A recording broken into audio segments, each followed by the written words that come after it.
WTF flight controllers, listen up. Give me a go, no go for launch. Booster. Go. Retro. Go. Vital. We're go flight. Guidance. Guidance go. Surgeon. Go flight. Ecom. We're go flight. GNC. We're go. Telmu. Go. Control. Go flight. Procedures. Go. Inco. Go. FAO. We are go. Network. Go. Recovery. Go. Capcom. We're go flight. Launch control, this is Houston. We are go for launch. The final countdown.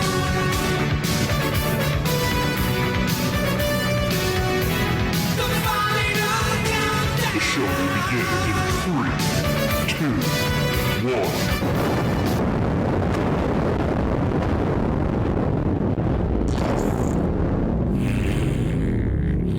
1. What the hell was that?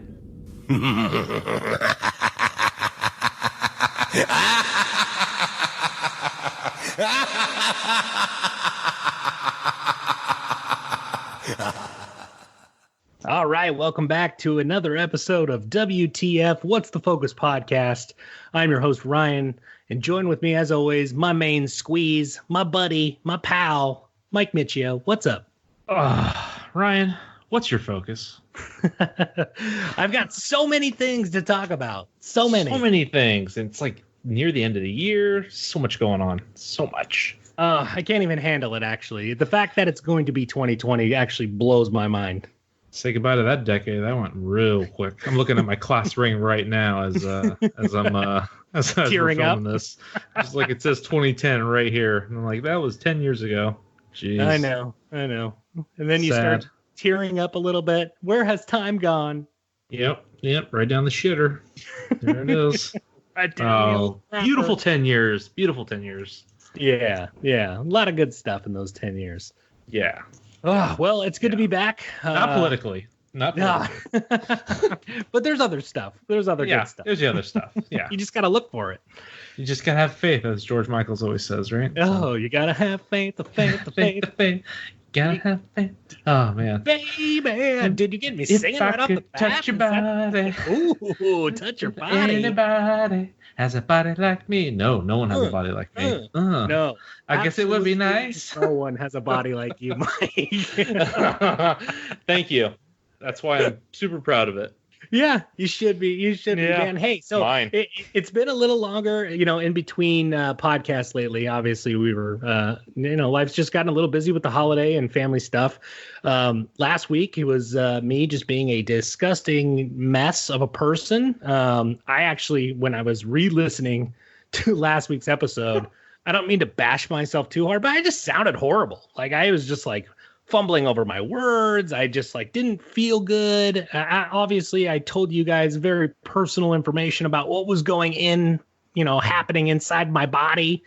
And then I got super sick and I was down for the count for like 10 days. I missed Thanksgiving. I mean, I got to go to a family's house, but I didn't eat anything. We got out of there early. It was just kind of mayhem. But now I am back, baby, and I feel good. I feel finally back to normal. I am drinking a nice pour of whiskey. I also joined with a nice crisp, little crisp cider. So, yeah, man, I'm excited for tonight. I'm excited for the show. Sweet. So you're no longer wearing diapers, right? We're all good? Yeah, I got out of those just a couple hours ago. I felt confident, so feeling good, man. Feeling Haven't good. had my last accident in about 2 hours, so feeling pretty good about it now. So, true story, everybody. Right before we press record, we were saying we wanted to do more bumpers. And I was listing off bumpers that I wanted Mike to possibly work on. And within the list, I was about to tell you, Mike, I was going to say one of those should be an iTunes review bumper or just a review bumper. And then I just decided, no, why would we do that? Because we never get reviews. And God damn it, man, I haven't bitched about it in a while. But if we want to just skip ahead to a Breaking Balls segment, I would like a little love from our fans. I would love to read some of their things, some of their little notes to us on this podcast. I'm just disappointed. I'm not mad. I'm just disappointed. You know what? I'm I'm beyond mad. I'm livid. So, but as you can tell, I'm definitely in control of my emotions right now, and I'm just I'm holding back, and I'm on the verge of just literally having a psychotic breakdown. But it's okay. I mean, I'm gonna get through this. So, I do believe that we're probably still not gonna get any reviews, but that's okay because that's my mindset right now. Yeah, we're just ultimately FUCK. Oh, dude, I'm not expecting anything. I'm not expecting anything. But I have to bitch a little bit because maybe by some divine miracle, somebody will write us and we'll get to read it on the podcast, which is so much fun. Dare you say a Christmas miracle? Oh, God, Tiny Tim. That's all I want for Christmas. More than my 2 front teeth is a fucking iTunes review.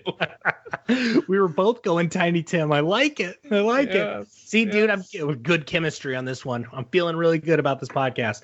We have a lot of news to go over, actually. We're going to skim through that actually pretty quickly because we have bigger fish to fry. We got big time movie news, man, about Knives Out. We're going to go over the Netflix original movie, The Irishman, and then we got a couple other little scraggler things that we're going to talk about on the side. So, yeah, we got a full show. Are you excited, Mr. Michio? Well, Mr. Kerrigan, it's December 4th, and it's time to get the show on the road here. I'm honestly ready for this year to end, and we still have some amazing content that's about to come out. So I'm excited to talk about those 2 films, but I'm just, this is go time here as far as the Oscar season goes and some of the big Hollywood blockbusters, aka obviously Star Wars and 1917 and some of the other movies. But yeah, dude, let's crack this news open. If Baby Yoda isn't in all of those fucking movies, I will just lose it. Don't even get me started on Mandalorian right now. That might be my breaking my ball segment right there. Yes. Jesus. Can't wait. Yes. All right. In the meantime, though, here's a quick bumper. Here comes the news. By the great beard of Zeus himself, it's yours truly, Ron Burgundy. And I'm absolutely delighted to be here promoting the weekly news segment for What's the Focus podcast. So sit back, relax, and enjoy a straight pour of scotch as we all lend our ears to these 2 knuckleheads as they break down the latest pop culture news. Now that's all I have time for today, fellas, as I now need to go walk my dog Baxter since I'm pretty sure he got into my leftover burrito last night and he's been moaning ever since. Poor little fella. I did warn him, however, that burrito was way too filling. They never learn now, do they? Breaking news starts now. Breaking news starts now. We'll do a little bit of that, DJ remix, a little we can put that in there. We can do that. We can do that if we want. I can get an air horn in there for sure. Yeah, we can do whatever we want. This is our show. It's like when you score a goal in Rocket League, right? It's a great sound effect. It's a great one. Yeah, it's awesome. All right. Well, we got a little rumor alert, Marvel rumor, actually. So it seems like Nightmare, the villain Nightmare, will reportedly be the main villain in the upcoming WandaVision series. So I didn't really know a ton about Nightmare until I started doing a little bit of research. Mike, are you familiar with him at all? I know he's somewhat affiliated with Ghost Rider, but that's about it. Okay, yeah, you're right on. So, I mean, most commonly, his enemies are going to be Doctor Strange and Ghost Rider. But from what it says in the description about him, is Nightmare acts as the personification of nightmares and is often referred to as a demon prince of the dreamscape. He's also one of the Fear Lords. So then all of a sudden, of course, me reading this, I'm like, okay, well, who the fuck are the Fear Lords? Should I know who these are? Am I really a Marvel fan? I felt bad. I was like, who the hell are these people? And it says the Fear Lords are a villainous group of 7 demonic masters in the Marvel comics who conspired to rule the Earth and the entire universe through fear. They were opposed and stopped by not only Doctor Strange and Daredevil, but also one of their own named Stray Man, who betrayed them. So damn, sounds like Pennywise right there. Yeah, pretty sinister group. But yeah, man, adding a lot of dynamic to that show that we're gonna get, which I'm super excited for. But kind of like I was talking to you earlier, Wanda, she's gonna be such a huge character in the Doctor Strange movie that's coming to us, man. And she's going to be, calling it right now, and I'm sure a lot of people feel the same way, but she is going to be the main villain in that movie. Maybe she gets turned. Maybe it's just her just changing and evolving and becoming too powerful or something. But dude, she is one of the most powerful Avengers right now. And if she does turn, she's going to be a really tough character to stop. Yep. She came in like a wrecking ball. I mean, I love what she did in Endgame. I love what she did in Endgame, dude, when she just all of a sudden just confronted Thanos. I mean, if it wasn't for him raining fire, she could have just killed him right there. Yep. And I hope in that series we're going to get some, like, origin a little bit, too, for Wanda, as far as, like, maybe, I don't even know if it'll go back to, like, show her brother, whoever played fucking Quicksilver or whatever, but I wonder if they're actually going to confirm and nod that, she is the offspring of, Magneto, or whatever Eric's character is, right? So, we'll see. I mean, awesome. We'll see, but the whole Nightmare being rumored is pretty cool. And in that, I'm kind of wondering if that does well, there might be some little hint as to maybe there will be some inclusion of Ghost Rider later down the line in the MCU. Yeah, which I know there was a project. So, man. Well, there was a project for that to come, and then they put the kibosh on it, right? Yeah. So we'll kind of see. A bummer. Yeah, but you know what? If they're doing it for the good reason of, hey, let's take our time and really look at the script and find the right casting, then hey, take your time, make a good movie. I don't want to see something too rushed either. I mean, God damn it, Nicolas Cage was the last real on film adaptation that we saw. That's exactly it. I think Nick Cage ruined it for everyone. Shouldn't be too hard to beat him out, dude. Yeah. You mean Johnny Blaze is someone else other than Nick Cage? Wait, what? No, not at all. No, too soon. Too soon. Too soon. All right, so we got another Disney Plus rumor. Jack Russell / who goes, who's the werewolf by night, will reportedly have a role in the new Moon Knight series on Disney Plus. So again, I mean, it's as simple as knowing that this guy, his name is Jacob Russell, and goes by Jake. And yep, sure as shit, at night he turns into a werewolf, and he is an anti-heroic, and he's just gonna wreak havoc and be one of the villains, possibly in the Moon Knight series. So, I mean, it's kind of adding a lot of. I mean, we haven't seen this before. This is now going into a completely different world, almost, right? So the combination between these kind of now fictional characters of something that we kind of grew up seeing, vampires and werewolves, and now adding a werewolf into the mix, into the Marvel Cinematic Universe, that's going to be kind of interesting. Yeah. Makes you almost wonder if there'll ever be a tie into the Blade series with, obviously Blade is heavily, figured around vampires, but I don't know too much if it is anything involved with werewolves. So yeah. Who knows? Pretty cool. It would be cool. It would be cool. I mean, I'm still hoping for some rights to come from Sony back over to Marvel. So, like I've said since the beginning, do a Morbius Blade movie would be just incredible. Oh God! I mean, I would be pretty fantastic. I'd be very excited to see something along those lines. That would be fucking great. But yeah, so that's another rumor. So I mean, obviously these are way down the line. There's going to be a lot of changes from now until then. But again, as these things pop up, we want to let people know about them. So those are at least the Marvel Disney Plus rumors. Cool. How you enjoying the service so far? I'm enjoying it a lot. I'm watching a lot of old content.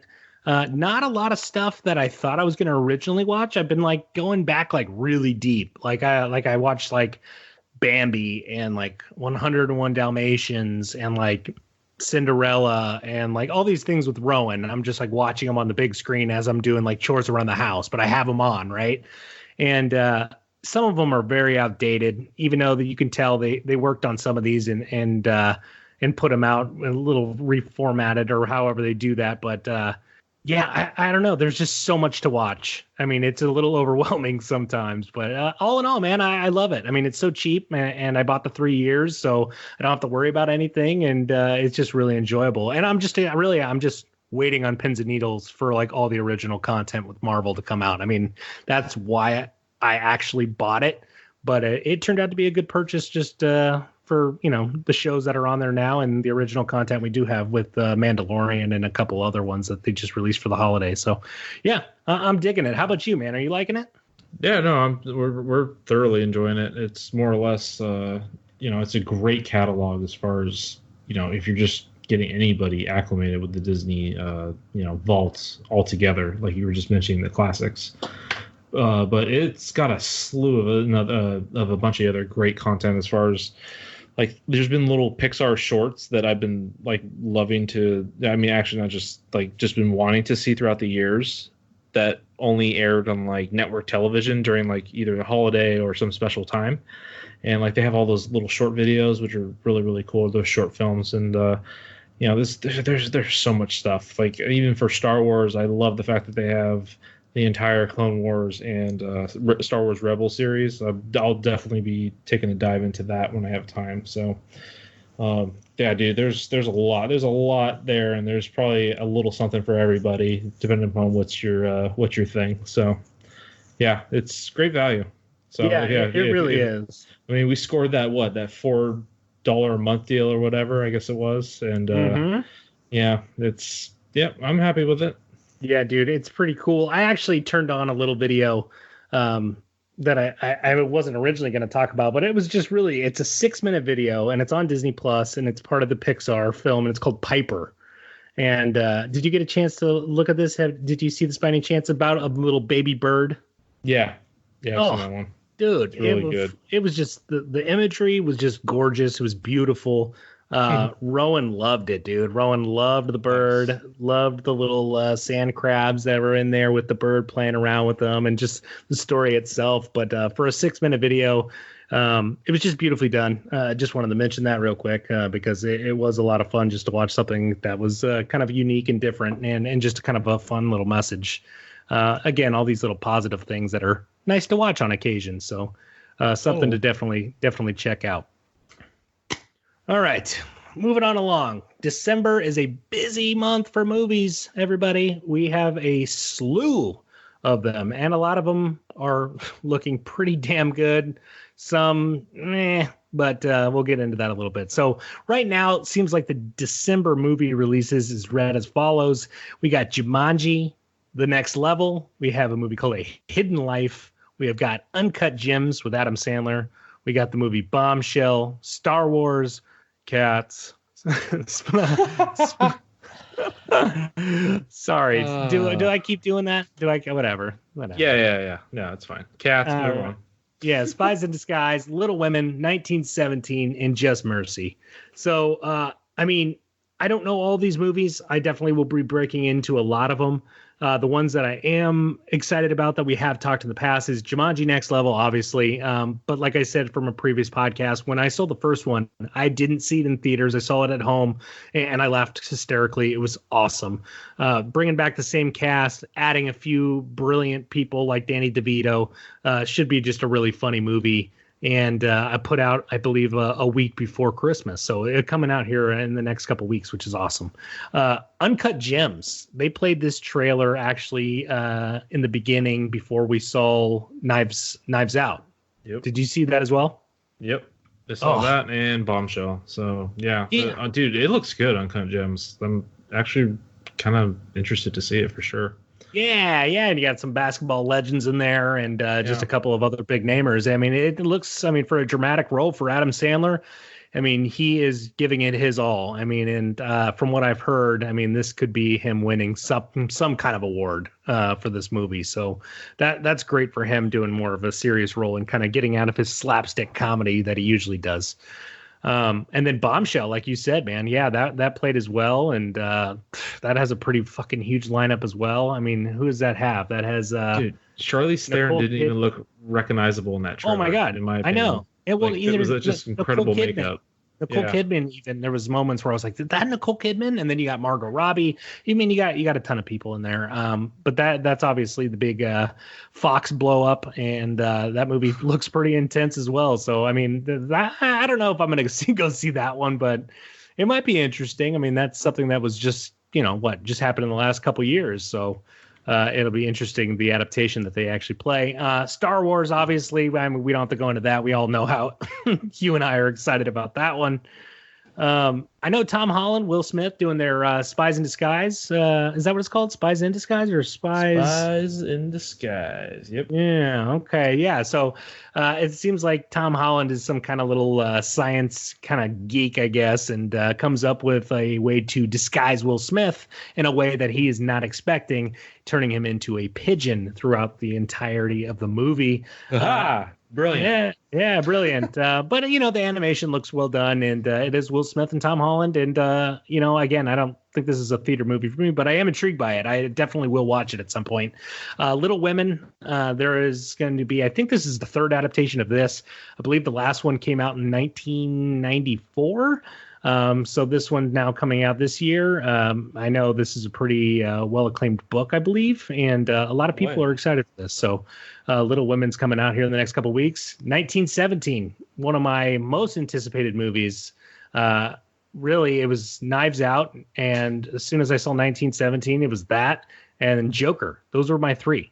So I am so excited to see this trailer. They also played this on the big screen before we saw Knives Out, and just seeing it on the big screen and the sound and everything and just the story, man, my heart was already racing, Mike. It was already fucking racing. And the way that this is filmed is supposed to be one consecutive shot. So you never leave these two characters' side. It's supposed to be one just film. And I can't recall another movie that's done that. So it's going to be, that's a lot to put on these actors' shoulders too, to be continuously in every shot as one continuous thing. So very, very impressive, and just something I just can't wait to see. So that one, picking off of what Birdman did with their one continuous shot. So interesting to see how they do. I mean, obviously they're going to have to cut away the camera to the sky or something, and then the next shot will unfold. But it's a great technique for sure. Yeah. So I mean, I'm just really excited for this month. We've got a lot of great content to go out and see. So that's going to be a lot of fun, and we get to fucking talk about it, which is even better. That's what we do. All right, Mike. Talk about the stuff. Rumor is there's going to be a Spawn reboot. Creator Todd McFarlane has vowed to get a Spawn movie reboot made with or without studio backing. You said you got something to say about it. I want to hear it. So, I mean, I love Todd McFarlane, but I don't know. I've heard mixed things as far as whether or not he can get a little too unbearable to work with. And from what I'm hearing, it sounds like to hell or high water, he's going to, do as much as he can to make Spawn a faithful adaptation to film. And he wants to direct it, and he's going to do whatever he can to do it, right? So that is the case. However, here we are, I thought we were like over a year ago. It sounded like, he was going to direct it. He announced it. It sounded like he had a studio backing it. I thought it was New Line. I'm not sure if that was the case or Lionsgate. And at this point, he had casted, I believe, Jeremy Renner, to play Twitch, and Jamie Foxx to play, obviously, Al Simmons, aka Spawn. So it's just it's a little unnerving, and I'm just a little hesitant now as to feel like is this shit ever gonna come to fruition. So we'll see. It's just a little concerning at this point, since it's been, I don't know, like at least over 2.5 years that I've been hearing rumors and rumblings of, oh yes, the script is done, he finished it, and it's like some studio signed off on it, they want to make it. And here we are, it's 2019, and we're not even hearing if the shit's in like actual pre-production yet.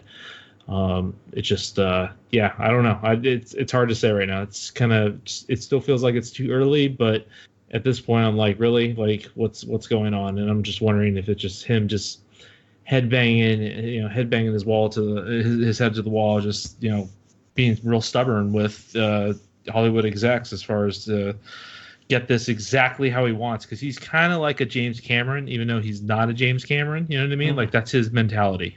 Sure. So he wants it to be fucking perfect, which might be his downfall. So we'll see. Did you enjoy the first Spawn that came out? Did you? I mean, for what it was, did you enjoy that movie?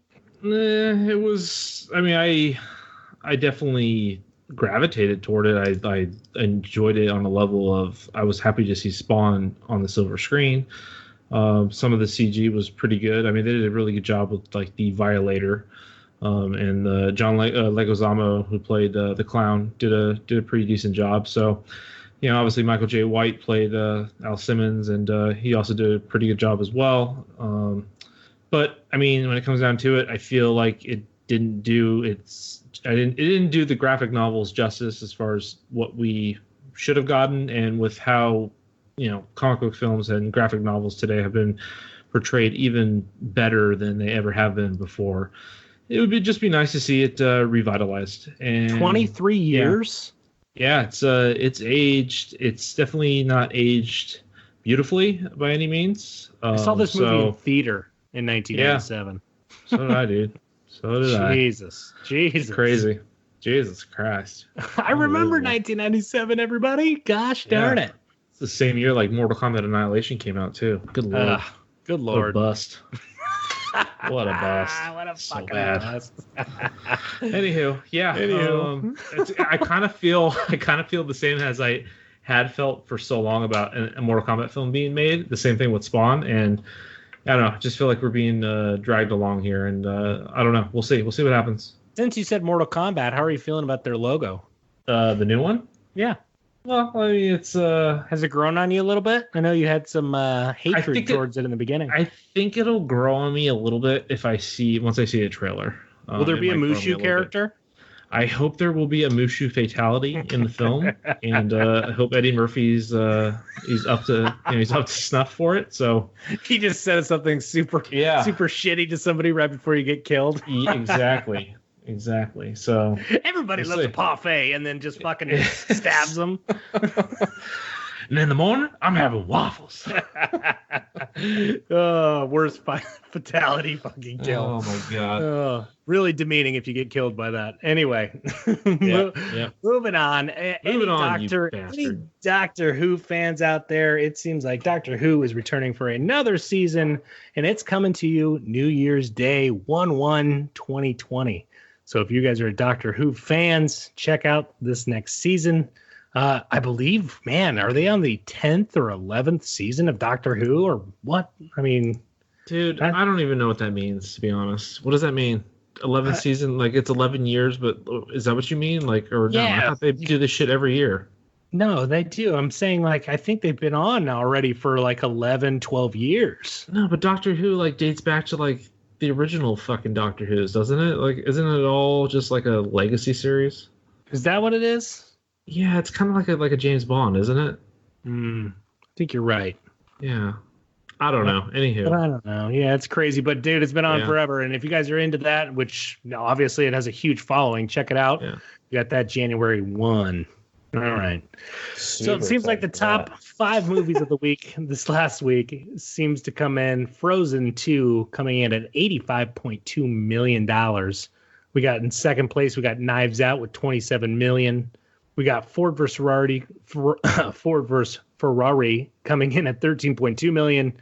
And then all of a sudden you have A Beautiful Day in the Neighborhood coming at 11.8, and you have it finishing with Queen and Slim coming in at 11.7 million. I know Queen and Slim was like at 89% on the tomato meter too, with Rotten Tomatoes. So all those movies just doing terrific. But look at Frozen just blowing them all out of the fucking. Doesn't that just make it sad now when you compare that to what Dark Fate made for Terminator? Good lord.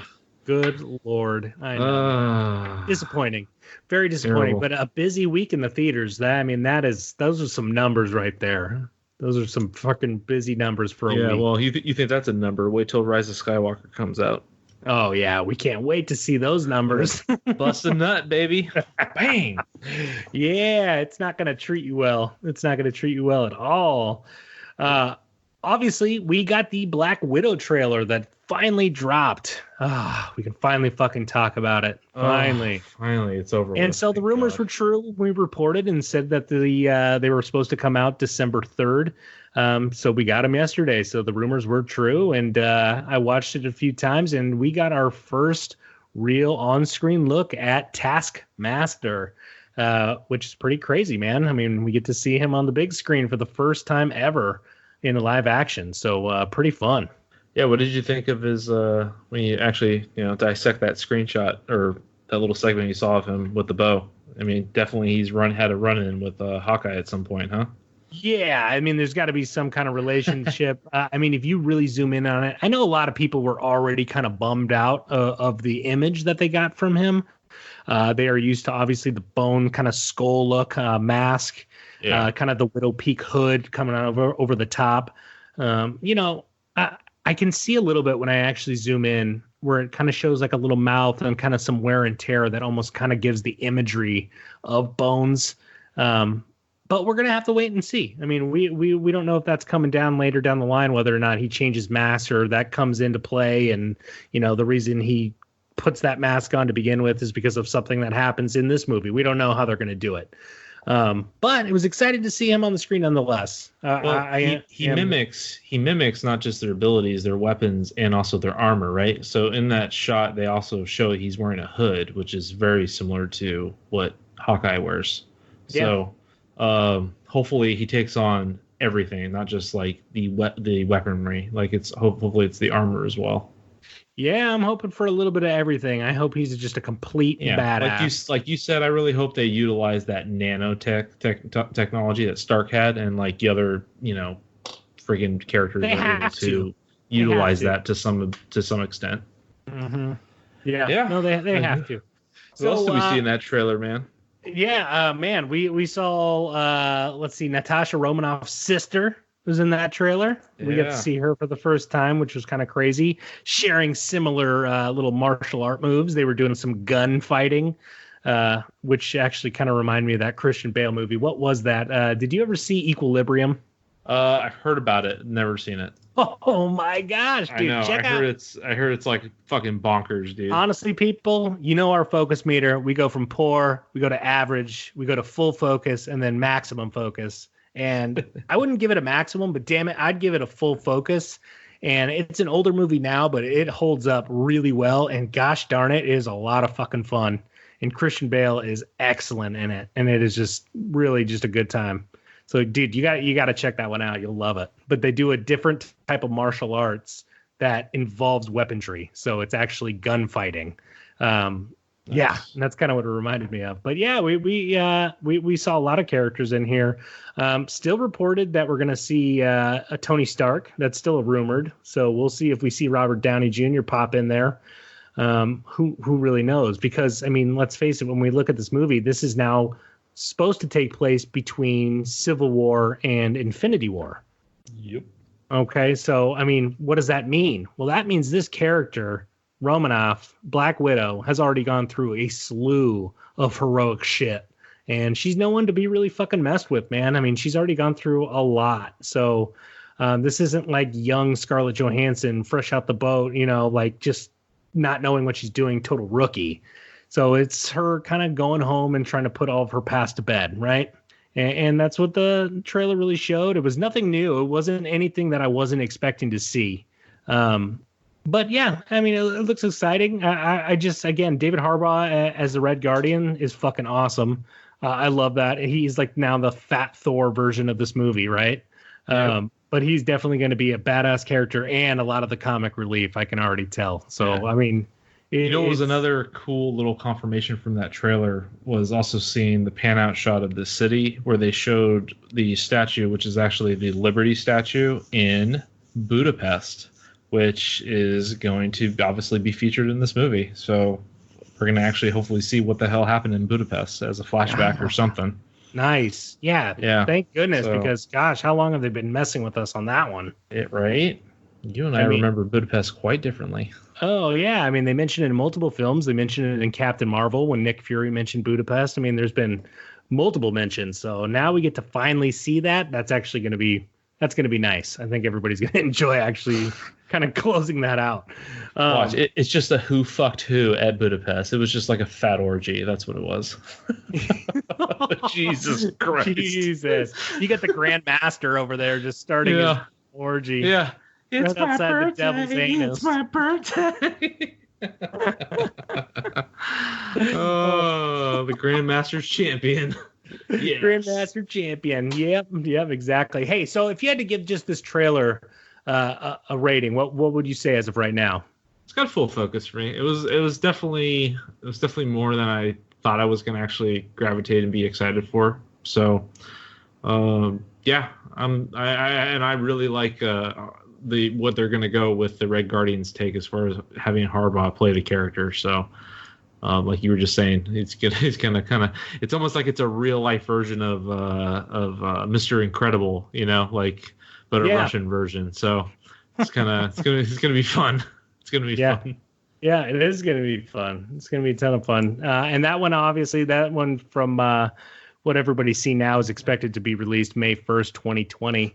But I gotta admit, Ryan, like you said in the previous podcast, I'm just excited that it's over now. Like the trailer's out. You see, I feel like so much stress is now just left my body. It's amazing. See, you've been waiting for it and been talking about it for so long. Doesn't it feel good? You're just like, oh, I'm so glad it's out now. Like it's just, oh my God. It's not a bad thing. Like we're both excited to see it, but it's like, come on, like, can it be May 1st already? Like, can we see this movie and just, this character's not going to be with us in the future. So let's enjoy a great movie and then let's just move on from it.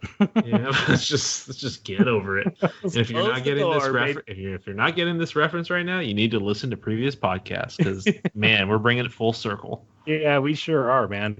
Hey, at least we stay true to our word. That's good. Yep. So anyway, moving off of that, I say, I got my full focus for that one as well. So obviously, as time gets a little closer and new things get released about that movie, we will brush up on it. Anyway, there was a new world record this last week, too. A Guinness World Record has awarded PlayStation the award for being the best-selling home console brand ever. So congratulations to Sony, man. Well, that's a big, big award. It is, but is there any context as to like what exactly? I mean, are they just saying the console, or are they just saying the fucking brand itself is now the best? No, they're like, saying this is surpassed Nintendo.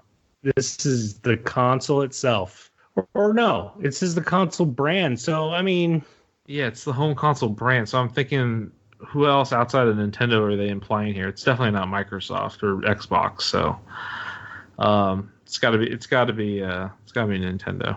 It's got to be Nintendo, but still, that's a huge feat. I mean, no matter what, moving up. I mean, that's still big for them, no matter what. So, I mean, I'm a PlayStation guy, and I've had multiple consoles. I've had all the Xboxes, and to be honest, if it was my way, I'd have all of them. But if I had to choose one or the other, I'm staying with PlayStation all the way. So, I'm happy to see anything come out that's positive for PlayStation. So does that mean will be my console? Does that mean you're strictly heterosexual if you just play PlayStation, or are you a swinger if you play everything? Dude, you're a swinger if you play everything. Okay, that reminds me, what is that Biodome quote? It's a Stephen Baldwin and Pauly Shore where they're like, hey, Biodome, does that mean it goes both ways? I don't know, but we do. Oh, God, the sick. Can we get a sequel to that movie? God, what's Pauly Shore up to these days? I'd rather see a sequel to that than Cats. You know what I mean? Yes. Oh my God, I'm gonna start an online petition for that. That would be amazing.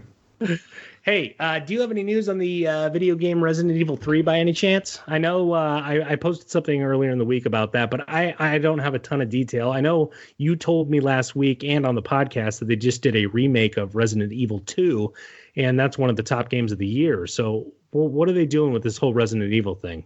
So, I mean, what's kind of interesting is I don't know who's doing this per se, but retailers are fucking up in releasing. I don't know if it's through their inventory. It can't be their inventory, but however they're doing their product listings, they're listing out SKUs that are attached to future titles that haven't even been announced yet, and it's really crazy to see. Like, I think Walmart's fallen victim to this before. Target, I believe, also as well. I believe that was like when Borderlands 3, before that was even announced, leaked through some fucking product tracker or something. So yeah, and it sounds like Resident Evil 3 is the latest here. So it's not yet 100% confirmed, but sounds like it's coming to light, and maybe we'll get an announcement for what are we? We're like a week away right now, I think, from the 2019 Video Game Awards, where they actually will unveil, some new titles and stuff like that. So maybe we'll get an announcement around then. But yeah, I mean, after the success of last year's Resident Evil 2 remake, why not remake 3? It's not been done before. They did remake the original Resident Evil years ago, and that did very, very well. And yeah, I mean, it's a franchise that is beloved as far as through survival horror. Why not try it out and do it again, especially after the success of Resident Evil 2. I recently was able to play through. I haven't gone through Claire's story yet, but went through Leon's and had a blast. It was really, really fun. Cool. Yeah, I honestly, I never really got into the Resident Evil games. I mean, I just haven't played them. I don't have really any frame of reference, whether they're good, bad, whatever. I just never got to them. No, they are solely responsible for creating the survival horror genre. So I mean, it's a very pivotal brand as far as taking gaming to a different genre that we hadn't seen before. Back, I believe, in 1996 is when the first one came out on PlayStation. But the big one was Resident Evil 2. When that hit the market in, I believe, 98, 99, it kind of took the industry by storm. For me, I remember as a kid, I couldn't even play the game for more than like 15 minutes because it was just inducing panic attacks for me. Like, I was just like, okay, man, this is too much. And now I go and play like, the original of just seeing those, those graphics and this and that. And it's just like, it's unbelievable to think like how the mind plays tricks on you, that is what affected me as a young kid. But now the remake is like so much more higher fidelity. And even that I had to play, obviously with, my wife nearby or just, whatever, just having the lights on and this and that. So it helps. It helps for sure. It helped me get through the pain and help me salvage my ammo and all that stuff. I get it, man. When I was playing Last of Us, like I said, my palms were sweating the whole time, and I was just nervous. I had the lights on. I was like, man, this game gets me itchy. Yeah, and you have to literally manage your resources and your inventory, and you don't want to waste bullets because bullets are hard to come by. So that adds even more tension to the gameplay. And there's got to be a cheat code for unlimited ammo, though, somewhere. Yeah. I'm sure there is, and I think there is. But, if you really want to challenge yourself, that's where the challenge is. So it's nope. Definitely don't want that. Nope. I want unlimited ammo. I want to plow through some zombies. Yeah. It sounds like you want to play Dead Rising, then, where you just fucking railroad zombies all day with melee weapons and pick up whatever the fuck you want. That's your zombie there. game right there. It's more like Zombieland, the game. Like, that's literally what that franchise is. Yep. Zombie kill of the week, everybody. Yep. Yeah. All right. Yeah. Well, thank you for that. Yeah, I didn't know what was going on with that, but obviously I know that is a very popular game, so I'll have to check it out at one point. I definitely will. I need to get to those. Anyway, we got new Star Wars news, but it's not Star Wars the movie. It seems like now Walt Disney Imagineering announced the Star Wars Galactic Star Cruiser Hotel will open at Walt Disney World in 2021, which this will be a 24/7 in Star Wars telling experience. So, man, I don't know. I'm into it, but I also have some weird thoughts to go through my mind that I kind of just wanted to brush up with you. Mm-hmm.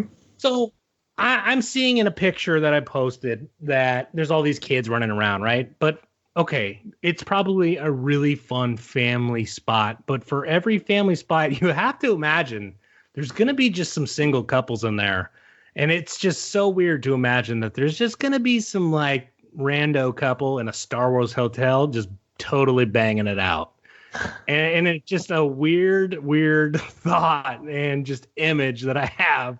Just like, I don't even know. Like, what do they say? They're like, hey, we're looking for a private cell, if you know what I mean. Maybe 2187, Princess Leia's old cell on the Death Star. Like, exactly. Ooh, I know where to send you. You know what I mean? Like, I don't know. It's just like, It would be a lot of fun to be in it where it's like in the lobby and all that stuff, but I don't think this would be like a really great spot for a one-on-one. You bring your wife, you bring your girlfriend to fool around with, because there seems to be a lot of children in this picture, and I think it says it's more like a actual cruise style itinerary. So it's probably very, very busy and has you moving around and interacting with all these characters the whole time that you're there. But it looks like a lot of fun, man. I mean, I think even just a couple of buddies, though, can go and just totally geek out in this experience. And it would probably be a blast. God, look at you freaking rebel scum, trying to go to a hotel and fucking bang it out at Star Wars Hotel. Jesus. I mean, I would do it with my wife, but I mean, let's just be real. Christ. May the Schwartz be with you. Good I Lord. see your Schwartz is as big as mine. Oh yeah. man. Yogurt? Well, to be honest, I wonder, in all honesty, how much it's gonna fucking cost to stay there. Because, good Lord, could you imagine? Like, Yeah. the demand is gonna be through the roof. See, they put kids in the picture, like, oh, look, it's so family friendly. Oh, by the way, to stay here with your 3 kids is $3,000 a night. Cool, Yeah. sweet. I mean, and I stayed at the Disney Alani Hotel in Oahu, and like that was, I mean, yes, it was fun, but it was definitely overpriced for the experience. But I can't even imagine to get like a full Star Wars experience like that, what you would have to pay. I mean, Yeah, 24/7. Yeah, unbelievable. I don't even know. I don't even know, and maybe I'll never know. In fact, I probably will never know because I'm not going. That's it. I'm not going. I said I'm it. I'm not going. I don't want to go, Ryan. Oh, hey, speaking of Ryan, let's talk Yeah. about another Ryan. Speaking of Ryan, Spelled completely fucked up and different. yeah, come on. R-I-A-N Ryan. Yeah, throwing a wrench in it. Throwing a wrench for sure. So, rumors are that Rian Johnson, director of Star Wars Last Jedi, was asked if he'd like to guest direct a season 2 episode of The Mandalorian. He says, hell yeah, man. If I had the time, I'd get out there in a heartbeat. So, it is not for sure, but it seems like Rian Johnson has been approached, and there may be some possibilities of him coming in to direct a few episodes of The Mandalorian. And I mean, if people have been listening to our podcast for a while, they'll know that I've said some pretty nasty things about Mr. Rian Johnson, dealing directly with Star Wars, not his all-around, directorial just career. But I wasn't a huge fan of how the direction of Last Jedi went. But like I said, if you listen to just a couple previous podcasts where Mike Michio gave his theory about what we're going to see in The Rise of Skywalker, there could be some redeemable traits. So, I don't know. I guess in order for me to kind of sign off on that, I mean, fuck, it doesn't matter what I think, but I mean, just for me mentally to be excited about it, I'm going to have to see The Rise of Skywalker and see if it could tie in. And if it ties in, then and it works, and you can look back at Last Jedi and be like, you know what, that's a fucking great movie now. Then I would be more than happy to see Rian Johnson come in and direct a few episodes of Mandalorian. But if not, then fuck off and get out of the Star Wars universe. Well, that's just the thing. Like, isn't this counterproductive here for him? Because I thought he is in the Star Wars universe. He's doing like Star Wars spin-off movies. So like, why would he actually want to take time away from that just to direct, a couple episodes of a TV show? Like, he's got a much bigger, like a larger piece of the pie right now. Unless he's just a super fan of what he's been seeing in The Mandalorian and he just wants to be affiliated. Yeah, but when he says if I had the time, it's more like a fan going, I really like what they're doing there, and sure, I'd love to be a part of it, but hell, I'm fucking busy as hell. And you know what? I'm breaking up with you, but it's not you. It's exactly. That's exactly what that statement read like to me. I get it. Like, hell yeah, man. If I had the time, I would totally do it. But if I had the time. If I had the time. Yeah. Yep. So that's a possibility, but we will have to wait and see. So, that's the Rian Johnson news and just the news in general. That's all we have for you, at least as of right now, until next week for the news. So we are going to take a quick break, and then we will be right back to talk about Knives Out. So get ready, y'all.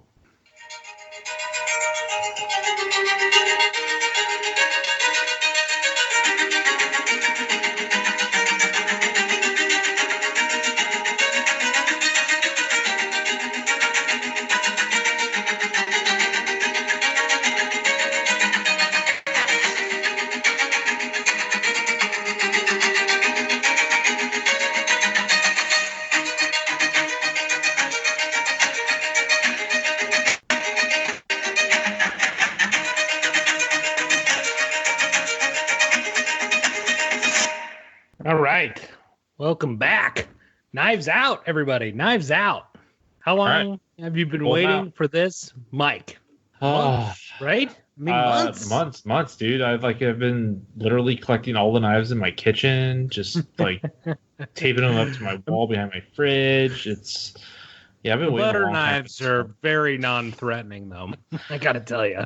Yeah, even plastic disposable knives are just they're a little too far. But A little too much. a knife's a knife, so you get the message. I do, man. Oh, all right. Well, I'm going to read something, just a quick little excerpt about Knives Out for everybody. This movie came out the week of Thanksgiving, so it's now been out just for a week and a half. But it reads, Knives Out is a 2019 America murder mystery film written, produced, and directed by Rian Johnson. Described as a modern take on a whodunit, the film follows a family gathering gone awry after the family patriarch Death leads a master detective to investigate. The film stars an assembled cast including Daniel Craig, Chris Evans, Ana de Armas, Jamie Lee Curtis, Michael Shannon, Don Johnson, Tony Colletti, Lakeith Stanfield, Catherine Langford, Jadine Martell, and Christopher Plummer. Whew. All right. Yeah, quite a cast. Quite a cast indeed, man. Quite a cast. So this movie actually came in at 2 hours and 10 minutes. It is labeled as a comedy, crime, drama, and the actual date came out November 27th. Mike, where to begin with this fucking film, dude?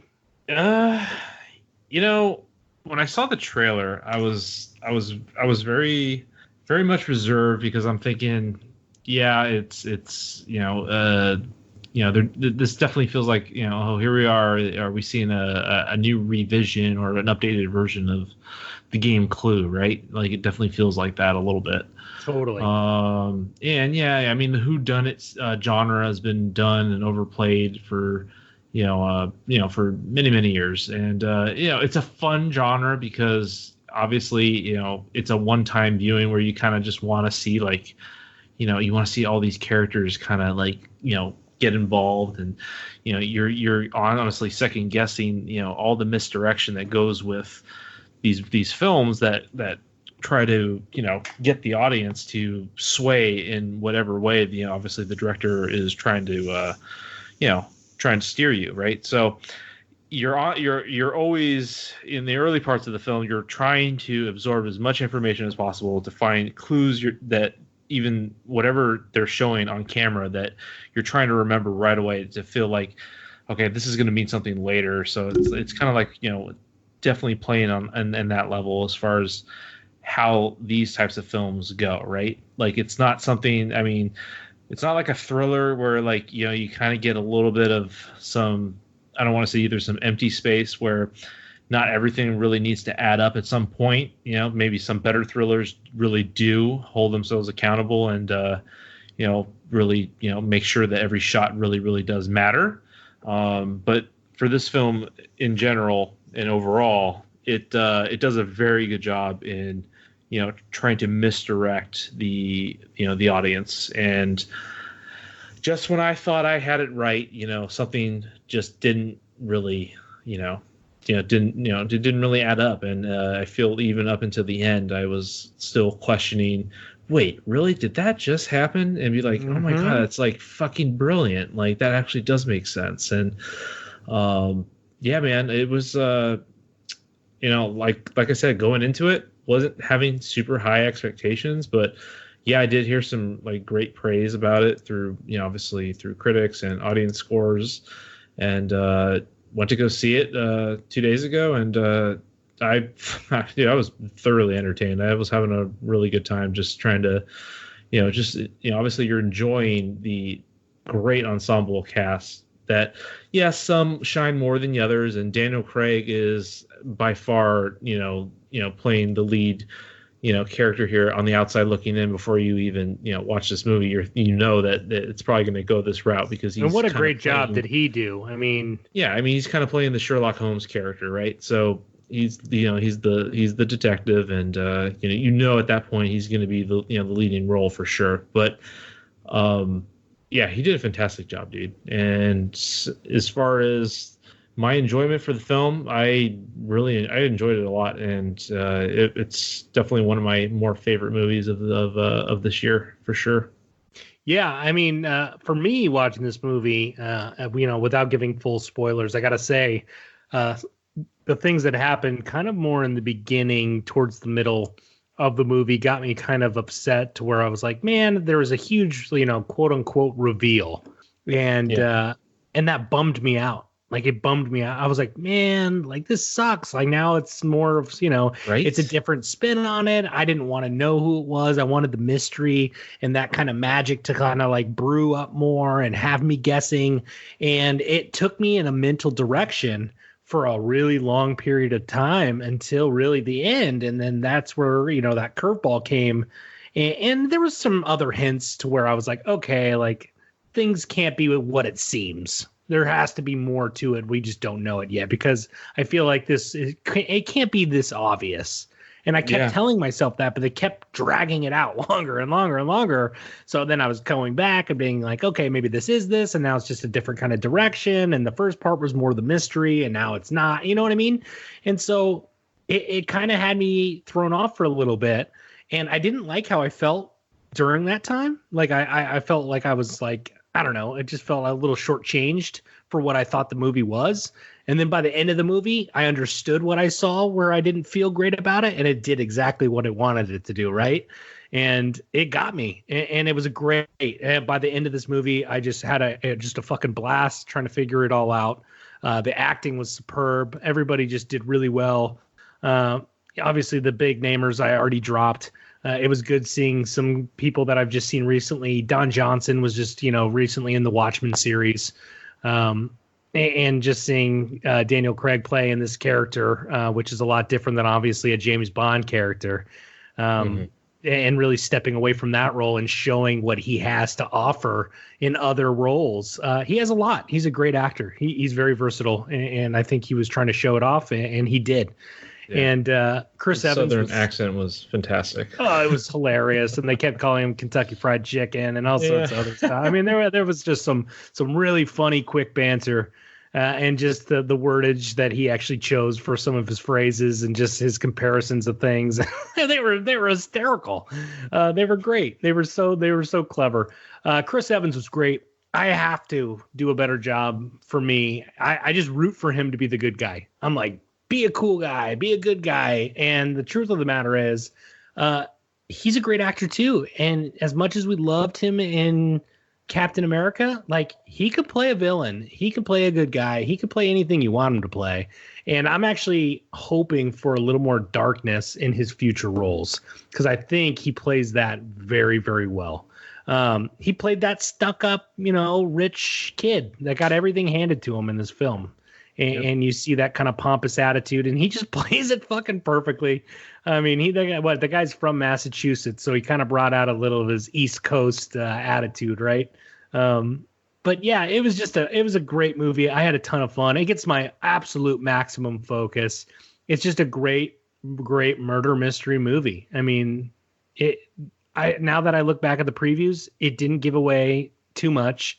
It got you hyped for the film, and I gotta say, like I said earlier, Rian Johnson did just a terrific fucking job with this film. He is still a great director, and I'm excited for the future of what he has to offer. I mean, if he's gonna put out stuff like this, then I'm truly excited. So, all around great movie. I have nothing but good things to say about it. I really tried to nitpick it a little bit, and all the stuff that I was going to nitpick, they turned it around at the end of the movie and explained it all. So I got nothing but good.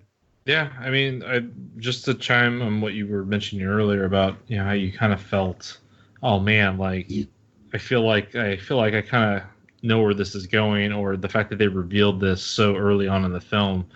For me, it was definitely jarring as well, but I'm thinking this is the misdirection point where we feel like we're going to be taken down this road where, we're going to see how this murder unfolded. We already know like how it unfolded via this one character, but there's still something fishy as to, the intent of it all. Right. So like I thought it was really amazing to see like how we see from this one character's point of view, and I don't want to go into too many spoilers here because I feel like definitely watch this movie because this is definitely a movie that once you see it once, you're gonna then see if you watch it again, you may want to pick up on some of the clues that you might have missed out on, but it's kind of a you see it once and that's it, it's spoiled for yourself, right? So I just by the time the movie, I want to say, hit its midway point,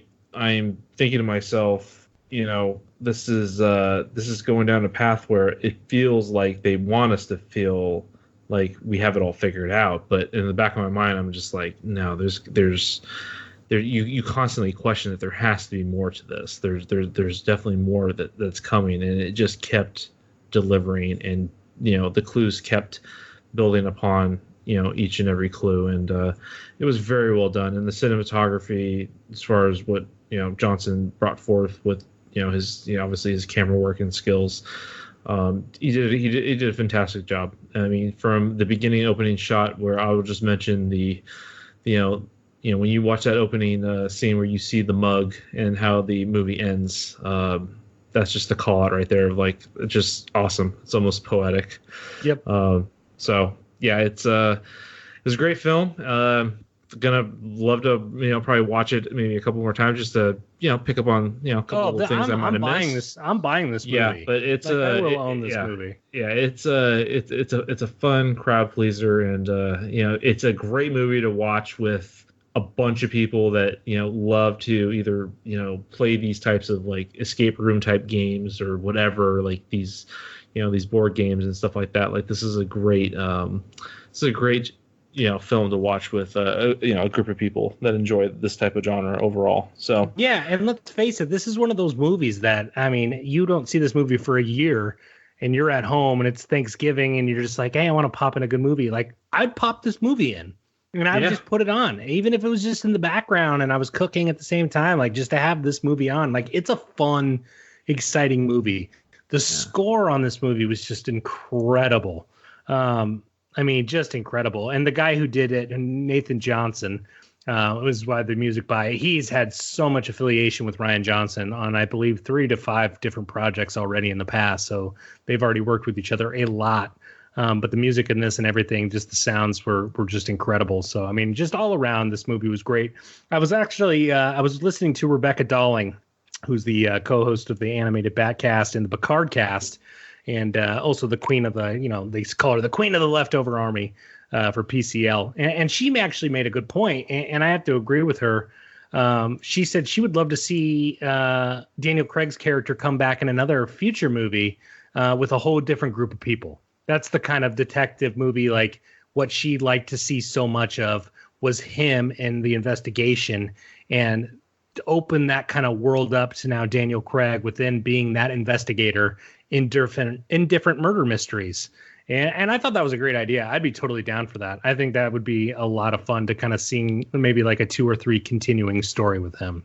Oh, that'd be really, really cool for sure. I mean, it's kind of like building up its own new, detective spy drama, crime, drama totally new thing. family, whatever. It doesn't even have to be a family, just a totally new crime investigation. New crime, and just make it that, and new investigation, which is, I think it would be a blast if Rian Johnson was able to get Daniel Craig on something like that. I think it would just be a lot of fun. Yeah, no, that would be really cool. And then they could actually play into, maybe having some type of callbacks to, obviously this movie and whatnot. Maybe we'll see some characters get reprised a little bit, but that would be fun. Yeah, I think it would. So that's all I got for Knives Out. Obviously, from what we're both saying, we both loved this movie. It is a maximum focus for me. Is a maximum focus for you, my friend? Oh yeah, definitely maximum. We got maximum focuses across the fucking board. So go check this one out. I highly recommend going to theaters for this one. There's nothing visually that's just crazy on it, but just the movie itself is so much goddamn fun. And the movie theater experience in this movie was just so much fun to see on the big screen. So go check it out. I'm sure it's going to be one of those movies that's in theaters for quite some time before it gets released. So you might have a little bit more time. But that's Knives Out, Rian Johnson. Wow. Yeah, we did it. You did. I mean, you're that's it. I mean, you're now talking good things about Rian Johnson. It's I just know. like, it's amazing how like you're turning a corner here. It's incredible. I feel a lot of personal growth happening right now. You know, I'm feeling my age for the first time. I'm Oh just my growing up, God. Mike, right in front of your eyes. Oh man. Let's go back to that podcast where we had Dan on the show, right? And we just threw Rian Johnson just under the We bus bashed. and just We dude, it bashed was like a Rian Johnson bonfire, and he was the fucking wood, dude, just fucking burning the Crackling. shit out of him, Just crackling. Hey, randomly, I wasn't planning on talking about it, but I'm going to talk about it a little bit.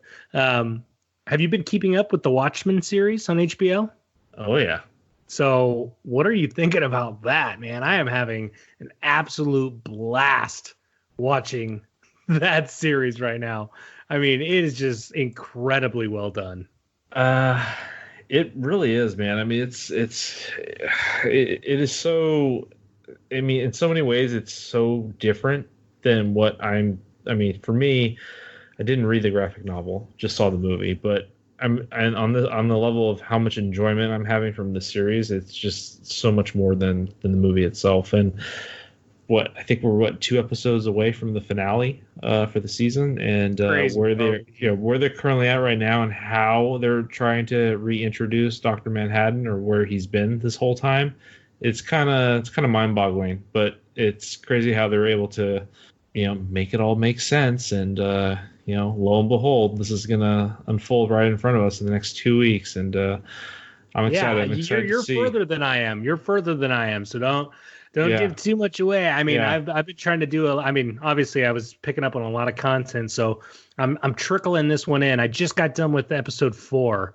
Nice. Regina King is fantastic in this, but I got to tell you, Jean Smart, she is just brilliant as Lori Blake. I mean, she is just blowing me out of the fucking water.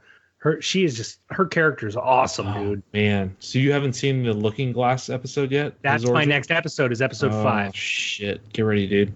Get ready. I know. I've been hearing about it. Tim Blake Nelson. I know. Your It's gonna be a pants are great about to get episode. soiled. No, I can't wait, dude. I can't wait. It's just a great fucking show. I've been a fan of both the graphic novel and the movie, both being, completely different to a point. But to see where it's going right now is a lot of fun for me. I'm geeking out on it big time. So just definitely wanted to just brush up on that real quick. Also, the other thing I want to draw back attention to is Crisis on Infinite Earths on the CW, which is starting December 8th, which is this Sunday, starting with a Supergirl crossover episode. I've been keeping up with a lot of these, not all of them. I mainly stick to Arrow, Flash, and I'd started Batwoman a little behind there. I'm definitely going to catch up and power through a lot more of these side episodes before I actually start this main event on Sunday. But I got to tell you, from what I've seen with the Flash, and they had Bloodwork as the main villain, it's a lot darker than it's been in the past. I wasn't a fan of the last couple seasons, and this one has been doing really, really well. So it's getting me very excited for what we're going to see on Crisis on Infinite Earths. And like I was telling you, Mike, it's like a 12 or 13 like series comic book. And the whole point on Crisis on Infinite Earths is really main characters that are going to be passing on and really kind of getting a new era of superheroes coming in. So within the comic book, at least, that was the end of Supergirl. That was the end of Barry Allen, the Flash, and a couple other characters as well. Here, because of Barry Allen being so popular on the CW, being the Flash, I know for a fact we're not going to be losing that character, so there is going to be a spin.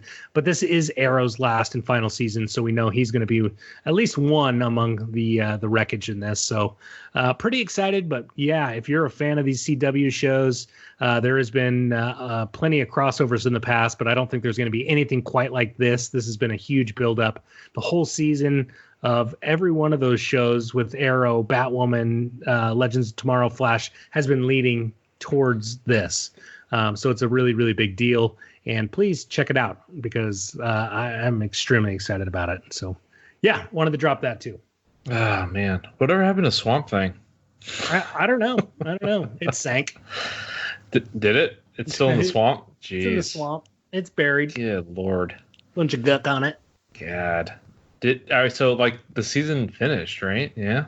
Yeah, season finished, and It And cut off that's it. early, and that's it, man. Fucking no mas. Damn. I know. It's like brutal. August 2nd was the last episode. Yeah. 9 episodes. Yeah. All right. I stopped at 6. Oh man, you gonna finish it? Probably. I don't know when. It's definitely taken a back seat, obviously, but Yeah. I'll probably end up finishing it at some point. I'll be bored enough, I'm sure. But anyway, Hey. we're going to take another little break real quick, Mike. We're going to take a break. And Take then that we'll break. Yeah, we're going to take this break, and then we'll be right back. Well, hello. I see you're still listening to this ridiculous podcast, and I'm not sure why. If I were you, I would have stopped listening a long time ago. Oh well, it's your time, not mine. Enjoy the rest of the show. Thank you. Some people. All right, and we're back. Little short break. Had to deal with a little child situation, but we are back on track here. So how about we talk a little bit about the Irish? How about we do that? Maybe have a Yes, little just time talk for a little this. bit about the Irishman. What do you think about him? What do you sha, sha, sha, say? sha. Ah, sha, sha, sha, sha. And Very you'll never good. get me Lucky Charms. You bastard. Oh, I do like boiled meat. That is deep in my ancestry right there. Boiled meat. No Good old corned fucking beef. way. Yummy. Dude, corned beef on St. Patty's Day? Oh, man. Oh, and do you think they have that in Ireland for real? No. They Probably don't. not. Probably not. They definitely have cabbage and potatoes, but the corned beef thing is a little Americanized. But that's okay. It's delicious, and I eat it every year, so I'm not bitching. Anyway, we are going to be talking about the Netflix original movie, The Irishman, which is, of course, a Martin Scorsese film. This movie came in at 3 hours and 29 minutes, and it's labeled a biography crime drama. Man, was it really that long? Shit. Yeah, Can't man. Can't believe I guess that's the best part about putting out a movie like that. They know that you can get up, pause, get a drink, go to the bathroom, do all that kind of stuff, and then come back and watch it, or even split it up into 2 different days, whatever you want to do, right? I mean, shit, that's a long time. Who has 3.5 hours? I mean, I have that towards the end of the night, but on a given day, I mean, shit, just to sit down and watch a 3.5 hour movie is tough. I definitely had to do this in 2 segments for sure. There you go. There you Yeah, go. it's, Yeah. So that part's nice about it being on Netflix. Yeah. Yeah. No, so, that's very true. I mean, I actually read an article how there was someone stating how you can actually watch it in an episode format and what are good pausing points and stuff. And I was like, I wonder if Netflix would actually maybe bookmark that, so like people could actually say like, oh, this would be honestly be a good time to to take a break if you need it. they should start doing that for those kind of films. I mean, Yes. Endgame was even pushing it. You know what I mean? It was Oh my like, god. I didn't want to miss a thing, but I am going to wear some kind of, I don't know, pee bag attached to my body. Right. But yeah, so Mike, what did you think about this movie? Because I actually got a lot to say about it, unless you want me to go first. Yeah, I want to hear what you have to say, but I mean, I'll just give a quick little, rundown. I mean, for me, knowing that this is definitely based off of, a book that, came out, I believe, 10 plus years ago. That Heard You Paint Houses by Charles Brand. Yeah, exactly. And, the fact that we're getting a pretty faithful adaptation of what was reported as to what the real Frank Sheeran told this author, while he was gathering his information to write this novel. It's pretty alarming to think that we've now gone through the passage of time here, and you're getting, you've hit that part in your life where this guy who has been, I don't know necessarily if he's been accused, but he's definitely been rumored to have been involved in some organized crime for a pretty long time, and for him to just kind of not necessarily spill the beans, but he's kind of near the end of his life, and he's got really nobody to protect anymore, and in doing that, he kind of just unfolds and just starts telling his life story, right? And it's crazy, man. It's crazy to think that this one guy had such an involvement and one of the bigger mysteries of what came out of the late 60s. And Jimmy Hoffa disappeared, I believe, in 72 or something, or 75? No, 75, I think. 75. Yeah, and to this day, it's still kind of inconclusive as to what the hell happened and whatnot. So, many rumors have been swirling around that it was always the mob that took him out, but to see this unfold on film is it's kind of hard not to believe that this is probably what definitely did happen. So,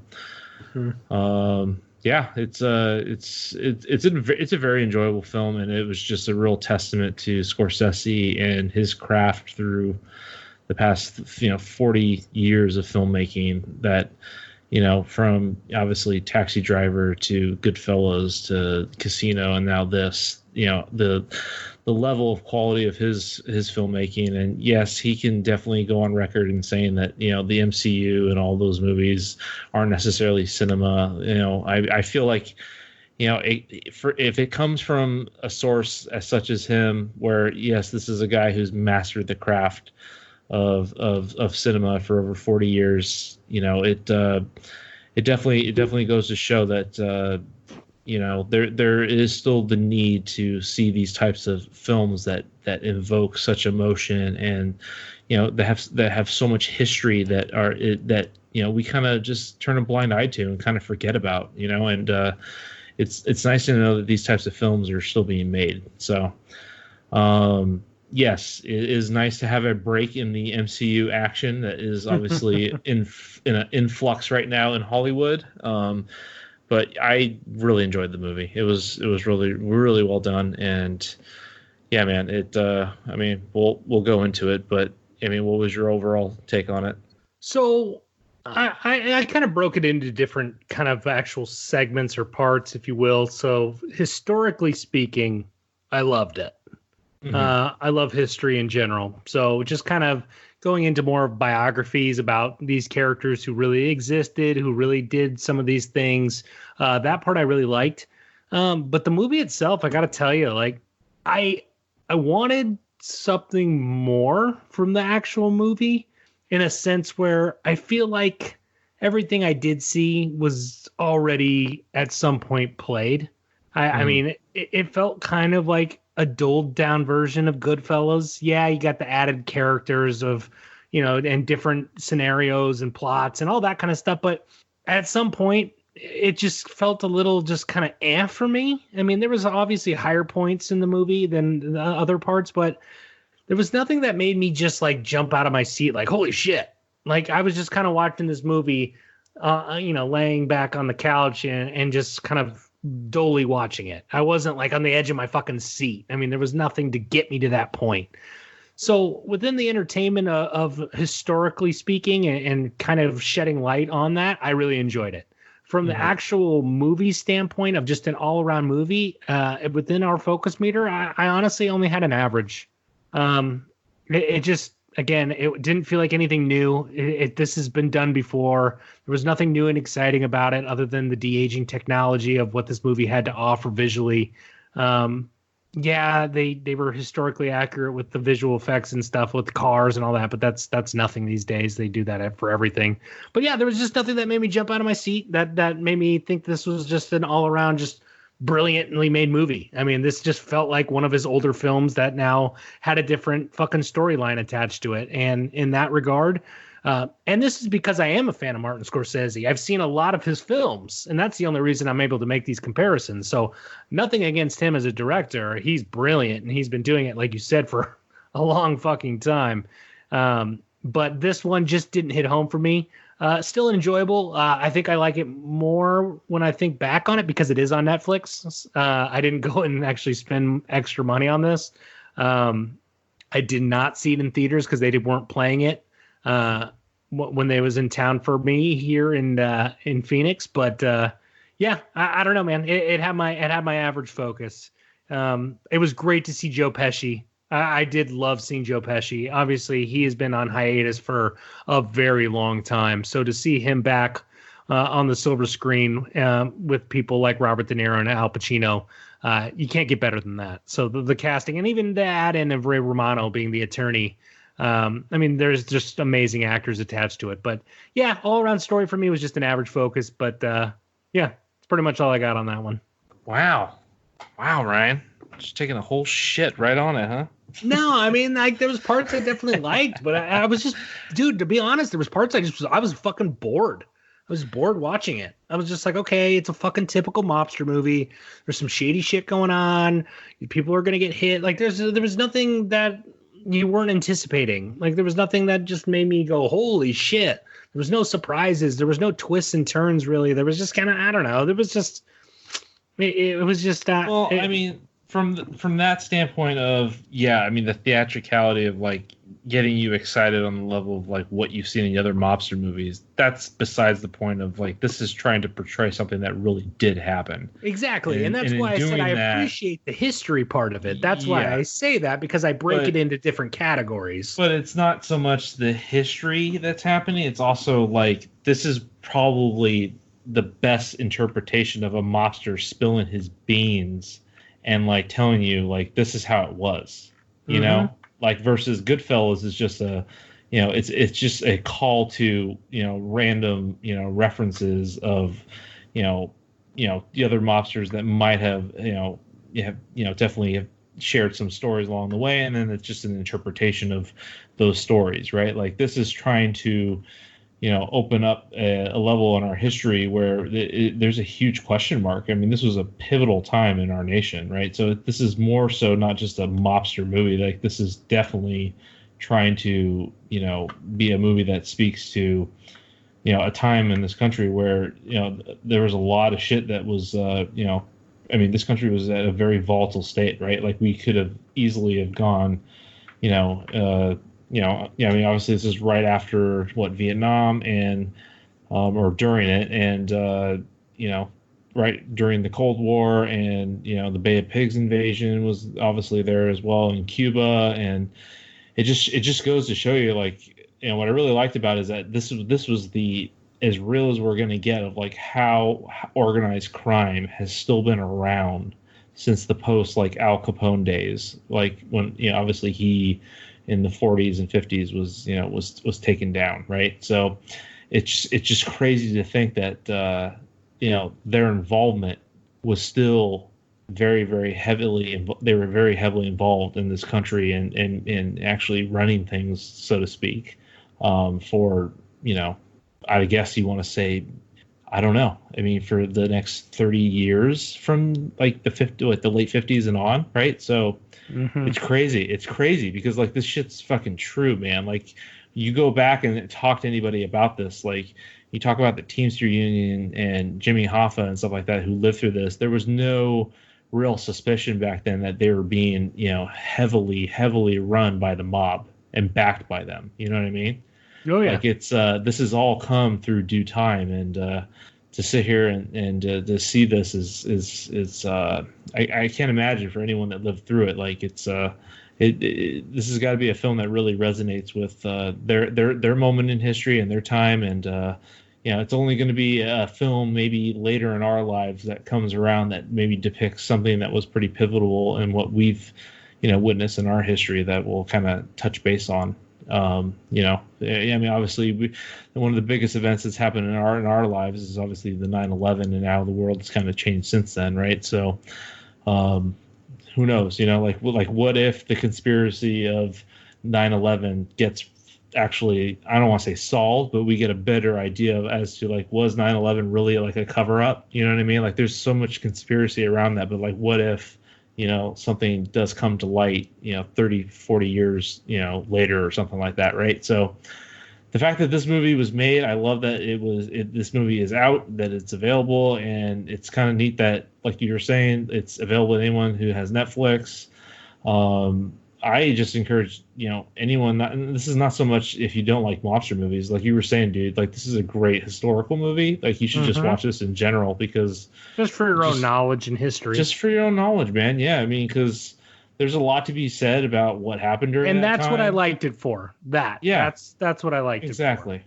So, I mean, I agree that it was not like they were reinventing the wheel by any means with what they were doing and filming. So, but the thing is that to have the longevity that this director and these groups, this group of actors have had for 50 plus years now is it's amazing, dude. Like, it's really a testament to these guys. And I don't want to say it's their swan song, but if this is it, they're going out on a good note, as far as all three of all these heavy hitters being together.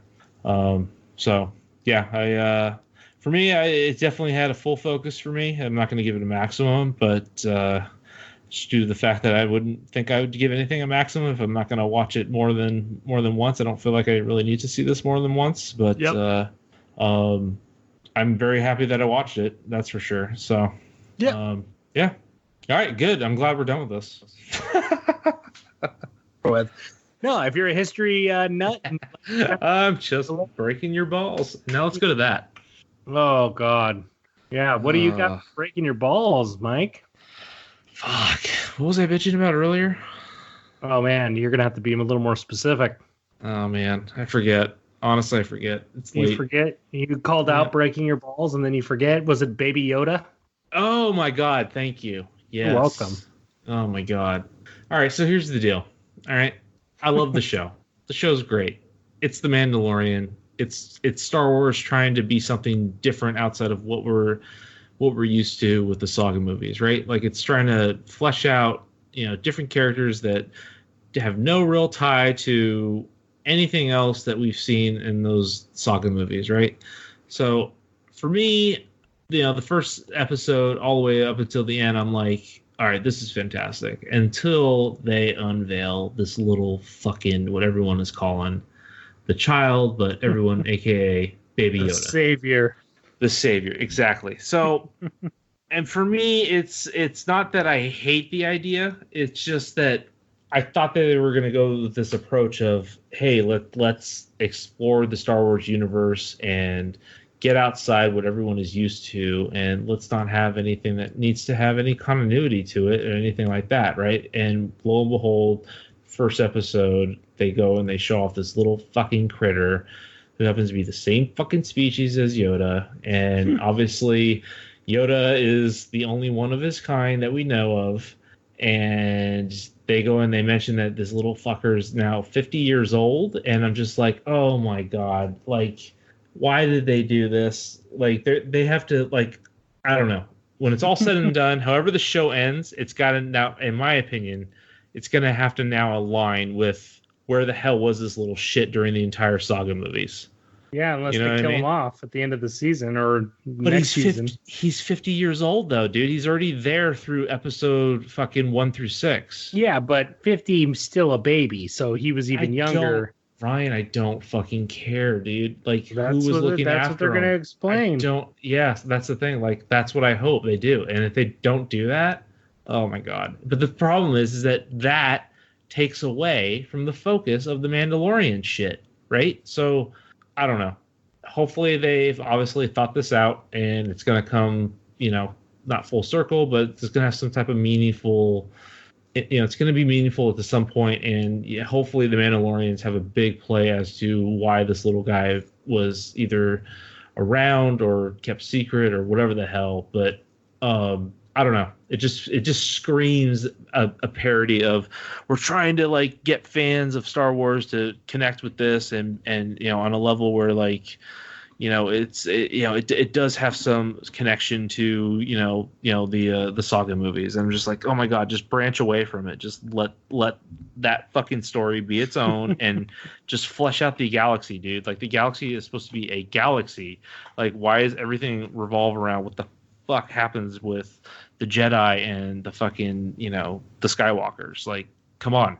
Like, I thought that's where we were going with this. This had a great pace. Or it has a great setup for being a Star Wars Western, which it still is. I just want it to be that. And I don't want it to have to, try to make anything canon with, what we see in the saga movies. So that's basically my breaking my balls right there. That's pretty much it. That's valid.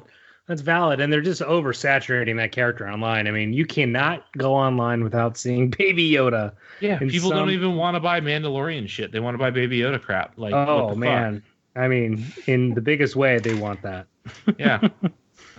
Fuck. Yeah, Yep, my I Breaking mean- Balls is very, very light. I guess Robert Pattinson actually came out and said that Batman, in his opinion, is not a superhero because he doesn't have magical powers. And I don't know. Robert Pattinson, He's right. he's right, He's not super. He's just a hero. but he's still I don't know. Like, if somebody was like, man, Batman's a cool superhero, I'm not about to be the asshole. It's like, what'd you say? dude, You just call him a fucking superhero? Like, isn't Batman coined as a fucking crime fighter? So he's not really ever been coined a superhero. I think that's just like we've boxed him into that category because of all But the that other may be superhero true. But what I'm movies. saying is, it's like nobody's gonna fucking correct you really if you're like, man, he's a sick superhero. Are they really gonna be like go out of their way to be like, well, dude, he's not a fucking superhero? Like, no. Yeah. Like, it's come on, it's just a stupid statement. It's fucking stupid. You're Batman. You better have the mentality of you're a fucking superhero, so you're more of a badass and not a little bitch who can't put on fucking weight for the role. So let's fucking get more into your character and let's move on from there. That's all I have to say. Did you hear his other statement though about he hopes that playing Batman does not give him the same type of fandom that he got from Twilight? And I'm like, Those are does he just idiotic mean like statements. girl? Does he just mean girl fandom? Is that what he means? Like, I don't know what he means by that. But like, you're don't gonna know, have a like- different level of nerd fandom that you've never had before. Yeah, and he's had some nerd fandom with the with all the other Twilight movies, but this is going to Yeah. be completely different. Completely different. Yeah, Like get a lot ready. of angry, sweaty nerds, and oh my god, they're just Oh, get ready Very for 'em. sweaty, slippery little fellas. Very slippery mud suckers. Oh man. Yep. So that was just very, very small, little teeny gripe. One of the other little things I wanted to bring up was another Disney Plus show. It's actually just for the holiday, and it's called Noelle. Noelle is a 1 hour and 40-minute comedy family fantasy special. Came out November 12th. Director is Mark Lawrence. Has a couple of big name actors that people will recognize, such as Anna Kendrick, Shirley MacLaine, Bill Hader, Kingsley Ben-Adir, Julia Haggerty, Bill Eckner.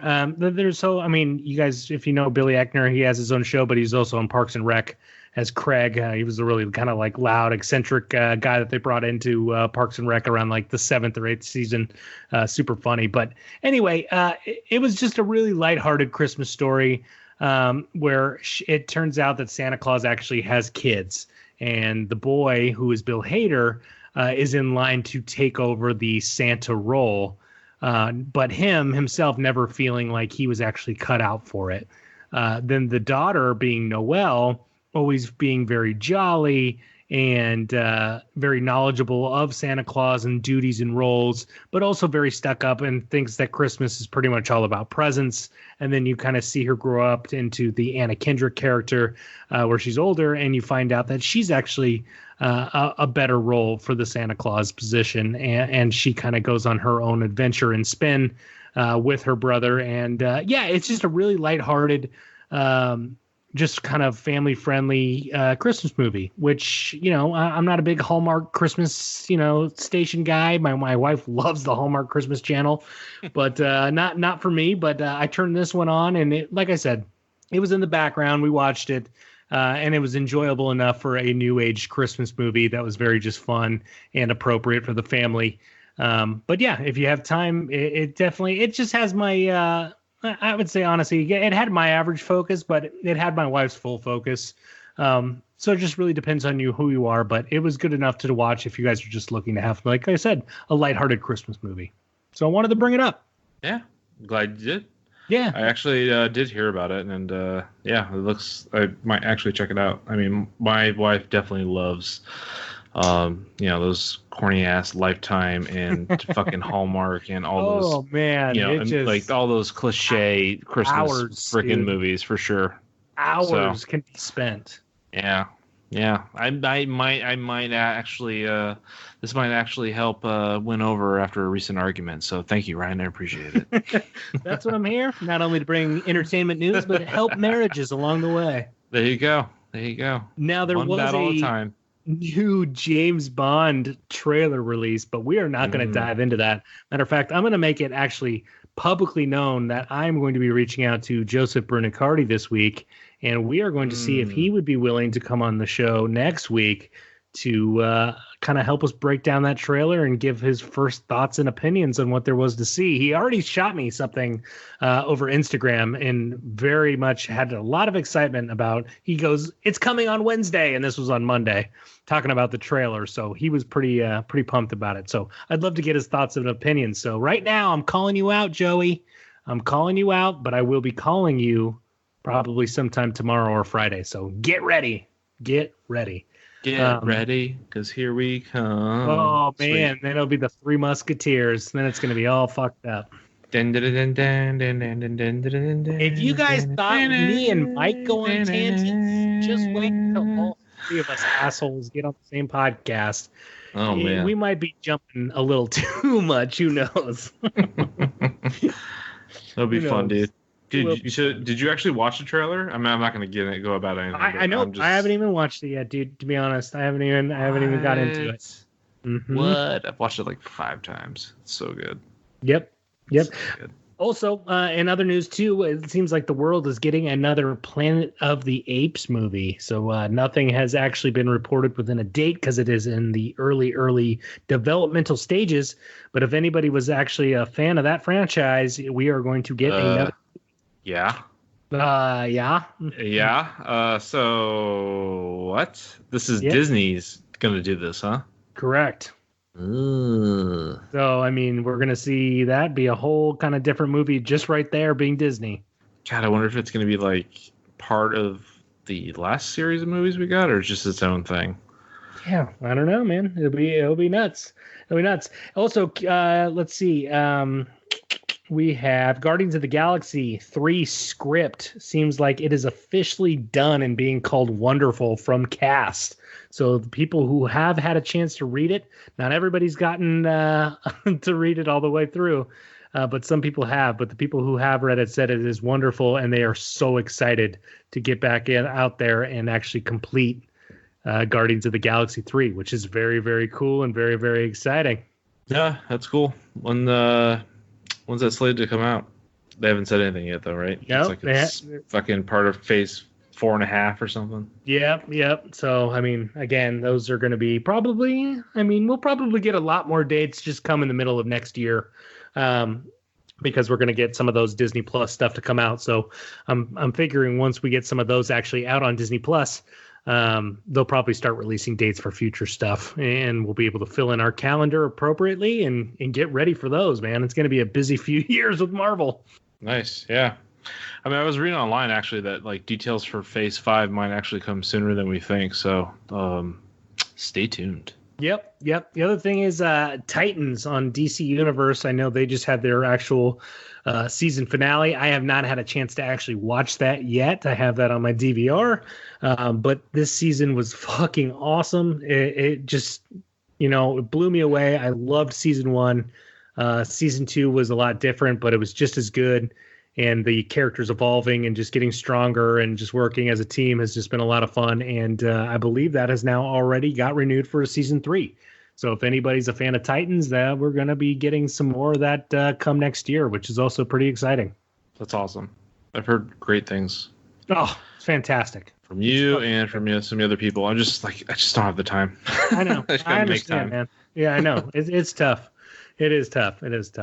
Well, that's all I got for tonight, my friend, unless you got anything you'd like to bring up. That's about it, man. I mean, it's been a fun week, but an even funner night? Is that what you're going to say? But even funner night, yeah. I'm going to make a new word. Funner. Yeah, funner. We're super smart. Funner. I'm super smart. Funner. Oh my god. Right on, man. Well, this was. I'm glad we actually got out here to do this. It's coming up on 1 a.m. for me, so it's about that time. Merry Christmas, man. Yeah, and a Happy New Year. That reminds me of that Christmas Vacation when all of a sudden all those people are walking into the head boss's office and he says, "Hey, Merry Christmas." Kiss Merry his Christmas. ass. Kiss my Kiss ass. his ass. Kiss Yeah. his ass. Happy Hanukkah. God damn it. I still haven't watched it. I watch it every year, and I'll be watching Christmas Vacation hopefully this weekend. So, Dude, that is a tradition in my house. We watch that movie every year, for sure. Me too. Every year, every single year. I can't have Christmas without it. And I even have some stuff that are props from the movie. I have the little spinning wood, like with the fire that spins the actual wheel that Eddie breaks. Yeah. I have the moose eggnog cups, glass cups. Got those. And my father and my mom actually own the Advent house calendar that they have in that movie. Oh my God, you got like props and shit. It's crazy. That's awesome. Yeah. Big fans. Anyway. Nice. Hey, this was I was awesome. gonna say I got the actual Griswold station wagon parked out front. Like, oh my God. There's an RV. Yeah. Oh, fucking cousin Eddie. Merry Christmas. My head was full. Yes, exactly. Yeah, we could both quote that fucking all day long. I'm sure. Oh my God. Oh my God. All right. Well, hey, this was a lot of fun. Glad we got a chance to be on here. I know, like we said, we're a little less frequent than we usually are. Hey, when your daughter, Mike, gets a little bit older and when we have our baby and things get situated, you know, if you're patient with us, we appreciate that, but we will get back on track. That is for sure going to happen. But life is also happening, so we're trying to make it work for you guys. So we really hope you're enjoying our content. We appreciate so much for you guys listening in every week. Please write us on Twitter if you guys have any questions or have any suggestions for a future episode. You can find us at twitter.com/whatsthefocus. You can find us on our webpage at whatsthefocus.net. And please hop on iTunes. Give us some ratings. Give us some reviews. We'd love to read it on the next week's podcast. So please get on that, and we will have a little bit of fun, and we'll make some connections, man. That's what it's all about. So anyway, Mike, anything? Oh God, that was so much. Dude, you went on a fucking tear. That was amazing. That was really good. I was impressed. That's what happens. No, when dude, give us some reviews. That'd be really, really awesome. But seriously, yeah, you guys are why we do this. So thank you. Appreciate it. Absolutely. All right. Hey, this is WTF, What's the Focus podcast, giving you episode 32. We'll see y'all next week. Peace. Bye, everybody. What's the